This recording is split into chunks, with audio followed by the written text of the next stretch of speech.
রাজ্যে ছিল এক এমন রাজকুমারী, তারে ভালোবেসে দিয়েছিলাম যা ছিল আমারই। আমার বুকে মাথা রেখে বলতো মনের কথা, ভাগ করিয়া নিতাম দুজন দুঃখ কষ্ট ব্যথা। আমি শুধু ছিলাম যে তার প্রেমেরই পূজারি, তার ভালোবাসা করলো আমায় পথেরই ভিখারি। তার কত ভালোবাসি জানে না রে জগৎবাসী, জানে অন্তর্যামী।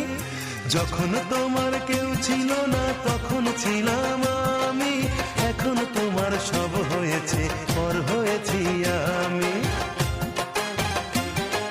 যখন